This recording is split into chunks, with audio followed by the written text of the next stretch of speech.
Hello and welcome to the Al-Attiyah Foundation podcast. My name is Naweed Jabakil. It gives me great pleasure to welcome Laurent Vivier to the programme. Mr Vivier is Senior Vice President Middle East and North Africa of TotalEnergies Exploration and Production Branch, a role he's held since January 2021. In this region, where the company's been active for almost a century, there's a twofold challenge to be met, namely to ensure the historical continuity of exploration and production activities while supporting the company's climate ambitions and the energy transition of countries in the area, as many of them race towards net zero. Laurent, welcome to the Al-Attiyah Foundation podcast. Thank you very much for having me. Great to be here. Great. Let's start then. Let's begin with TotalEnergies' recent name change. Everyone in the industry has noticed the addition of energies. Please explain the reason behind the move, and does it reflect the company's growing interest in projects in the area of non-fossil fuel-based sources of energy? I think it's basically a name which is changing in the world of energy, which is changing. It's basically moving from what was considered as an oil and gas company. We have been in renewables for quite a while, but I think we just wanted to make it a bit more visual to people that we do want this company, as you said, century-old company to change. And to change as being part of what is happening all around us, which is a more complex, more diversified world of energy with oil and gas, renewables as well, electricity. So we are basically adding all those layers to our current business, new molecules as well, which will be part of the future. And it's basically going on this journey. You mentioned net zero, this journey towards net zero 2050, going along with society as a whole, and changing this company. So we have big milestones ahead of us, but definitely it's a new name to encapsulate what could be a new company in the decade to come. Now, change often means money and cost, doesn't it? As companies like yours move towards incorporating different types of energy, oil and gas, not just at the moment, but historically very profitable for the likes of Total. As you move towards this new era, do you think that it's going to be difficult to produce the sort of returns for a company like yours by moving away from oil and gas, and how are shareholders responding to the move? I think firstly, the shareholders are responding in a very positive way. I think there is nothing worse than having a company or having a group as a shareholder where you would find yourself totally cornered in just one angle and in one corner of what's happening around society today. The real issue about profitability is that it is definitely something we believe in. You can change the company, embrace new businesses in renewable and electricity, for example, and at the same time not compromising the expectations and our own expectations and expectations of our stakeholders in the profitability of the company. Let's be honest with ourselves. Oil and gas is a very profitable business today. We would have talked 2 years ago. I don't think we would have had exactly the same picture. And the rate of returns which would have been achieved by renewables or electricity 2 years ago would have looked perfectly inviable by the oil and gas industry. So it's basically mixing some returns, some profitability, which are different type. It's not one lower than the other, but definitely one with more ups and downs. More volatility as we've seen today, and we are definitely going to see it in the coming years as well. That's our traditional business, with something which is a bit more flat and safe returns along the years when we talk about renewables, for example. But one does not mean lower than the other one. And your work in the Middle East and elsewhere around the world have included some of the most historical projects in the region. I just wanted to get your thoughts on the long-term future of gas and the potential threat that it's facing at the moment, potentially by the energy transition that's driven by climate change. We're seeing a lot around COP27 at the moment as well, about the need to become greener. Do you see a major use for gas after, say, 2050? What we see beyond 2050, that even the most radical scenarios which are being circulated cannot do without oil and gas even in 2050. There will be a residual part. then there is a matter of the degree of this residual power. How big will it be? And before talking about 2050, I think we need to be convinced about one thing, and we are truly convinced about it. There will be no credible and solid energy transition without gas in the coming years. And I think that it needs to be said, because gas has got a great potential to, in particular in power generation, to reduce emissions.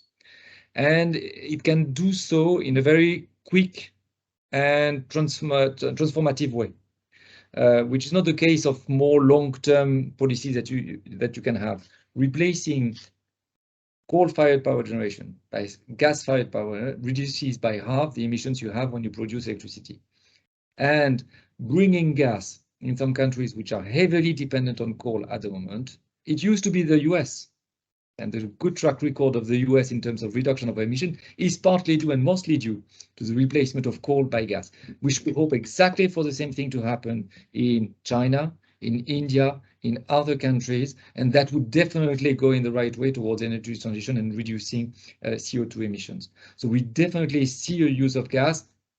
Then among gas, I think LNG has got an even brighter future as part of gas, but definitely we need gas if we want to be credible in terms of an energy transition, coping with the eradication of coal. And talking about credibility and targets, in TotalEnergies' own plans, you are currently forecasting major reductions in emissions by 2030. That's not far away, and to become net zero by that all-important date of 2050. Can those ambitions be realized?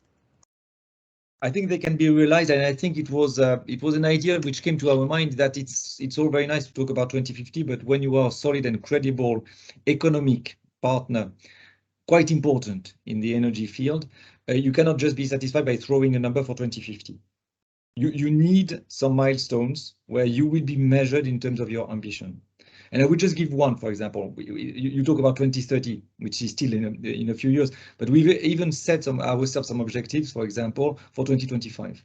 We did want to have a 35 gigawatt power generation from renewable in 2025, so that we are credible with our objective of being at 100 gigawatt in 2030. We will be at those 35 in 2025, no issue, we have the pipeline of projects. Now we're working towards 2030, but I think it's important for companies like ourselves not to give very vague objectives for the very distant future, but just to show that we are implementing those elements in the short term as well and in the medium term. And it's exactly what we are doing. We have some very strict objectives for 25 and even more for 2030, as you said.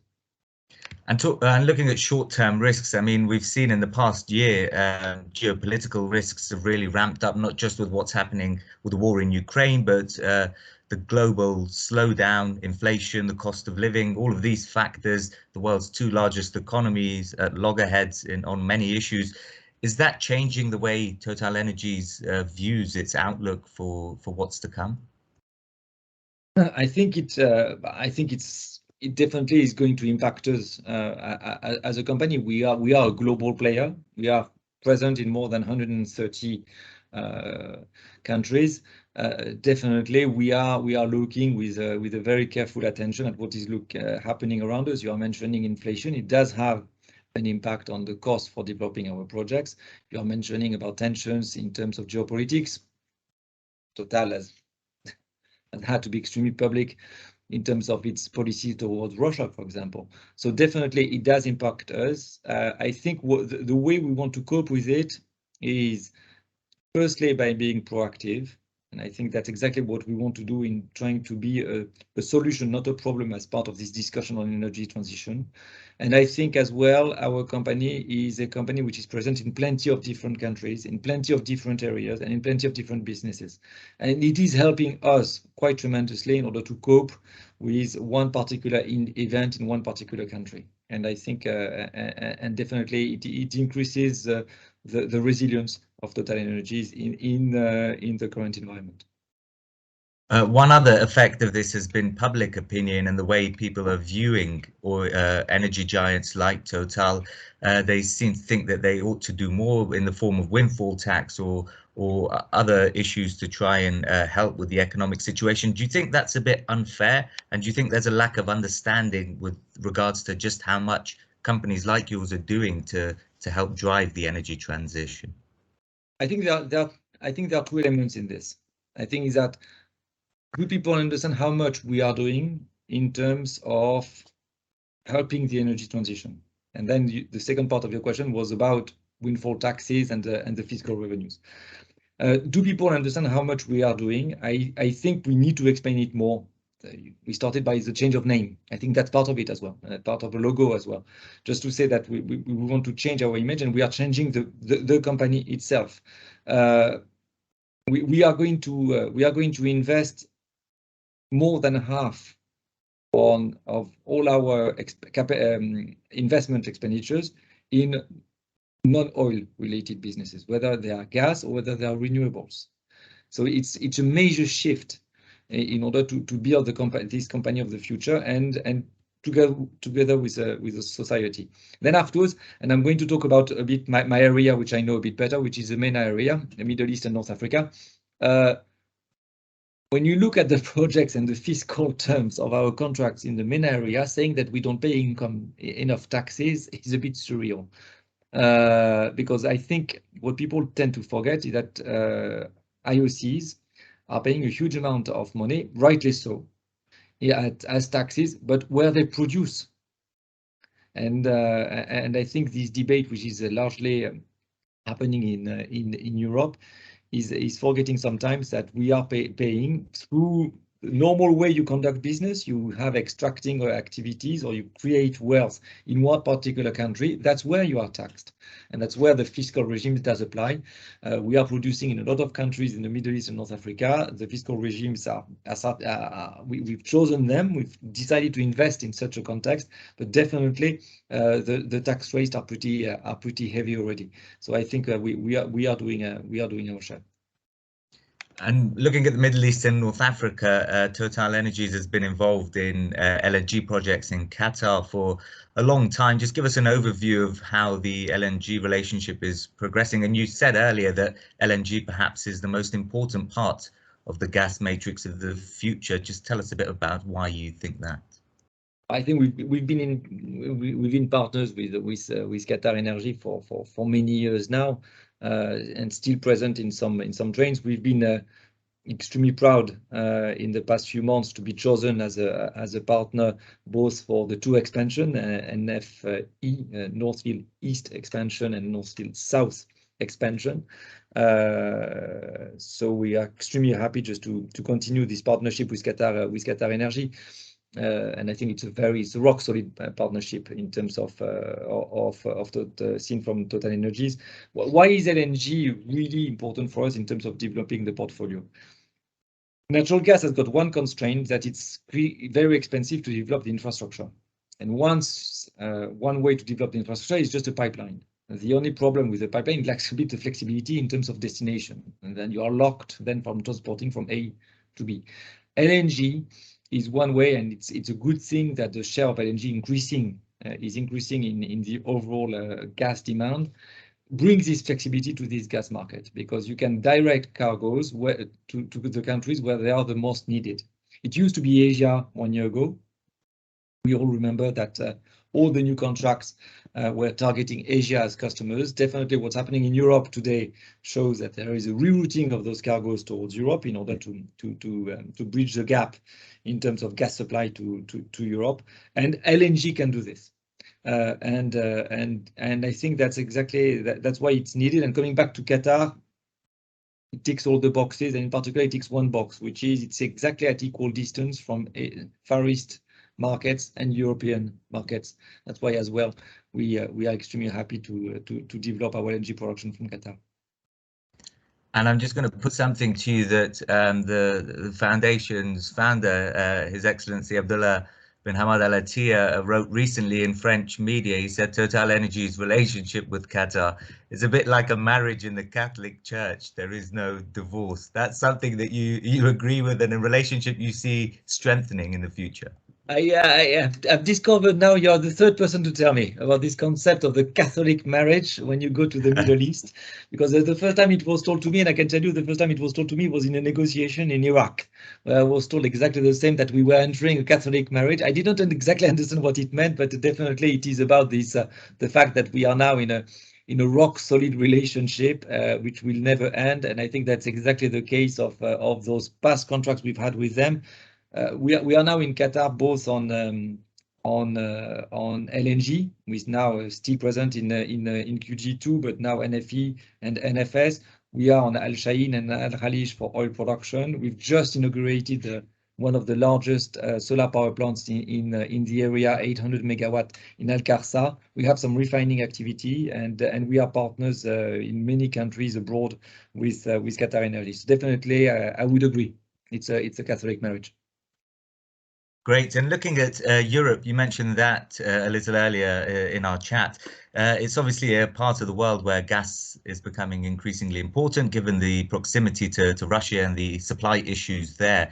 In terms of what's happening across Europe, currently the weather is unseasonably warm, it must be said. But the gas supply crises facing Europe and France in particular, you've seen a lot of government intervention from President Macron's administration. Looking at nuclear power as well and restarting some of that. Well, what are your thoughts on the crisis facing Europe? Well, I will. Sometimes you've got to admit your areas of competency. I am in charge of Middle East and North Africa and not of Europe, so I will just give you what are mostly hearsays. I think the warm weather helping, but I think definitely the storage capacities are pretty full in Europe. And I think we can be confident with normal weather ahead of us. We can be pretty confident that we'll go through this winter to come in terms of energy supply. So definitely, I think it's an important one. We've been bringing far more cargoes in terms of LNG as TotalEnergies to Europe than before.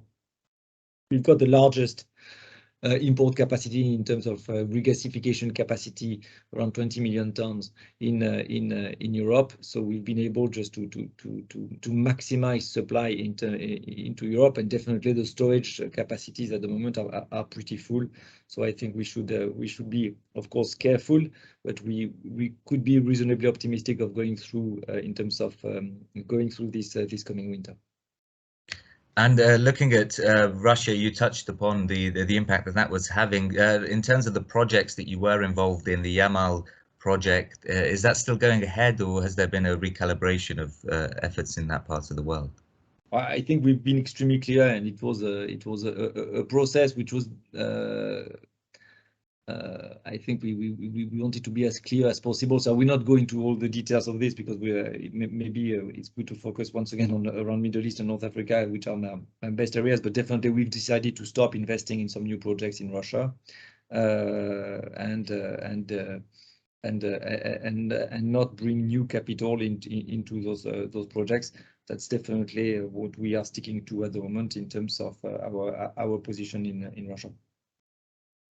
And looking at your energy outlook for 2022, the recent reports, there was still quite considerable amounts of investment, I noticed, in oil and gas.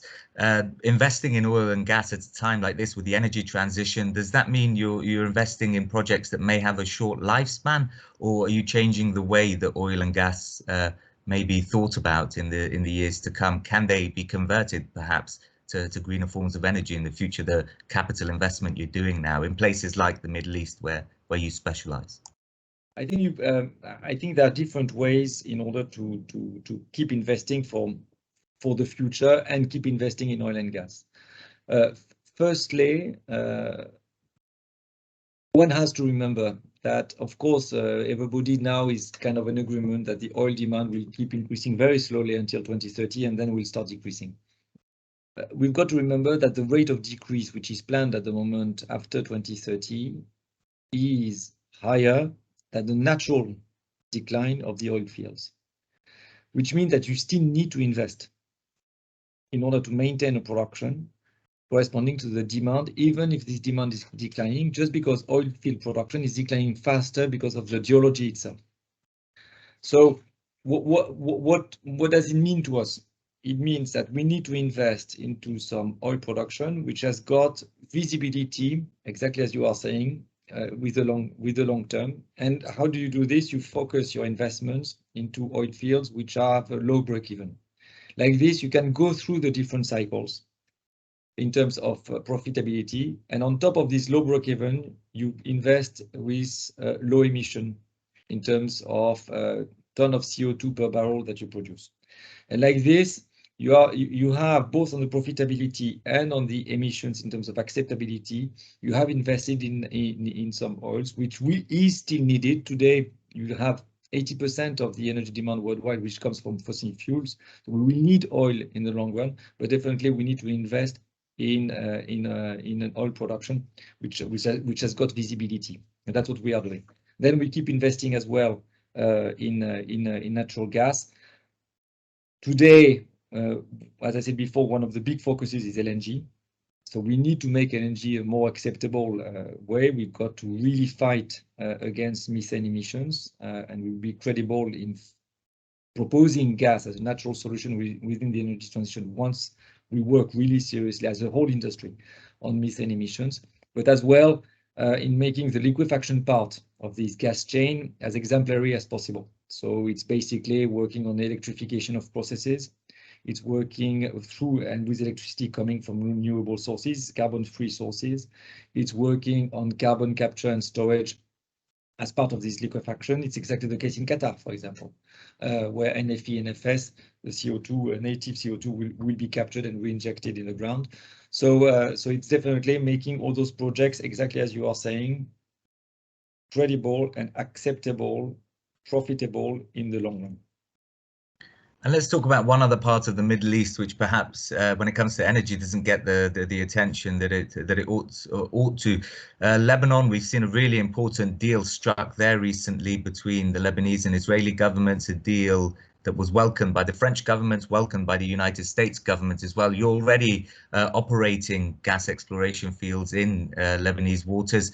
What are your thoughts? Are you excited about what's to come there, and what are TotalEnergies' plans for Lebanese waters and exploration? Well, I think we are not only proud, we're not only excited, we're extremely proud.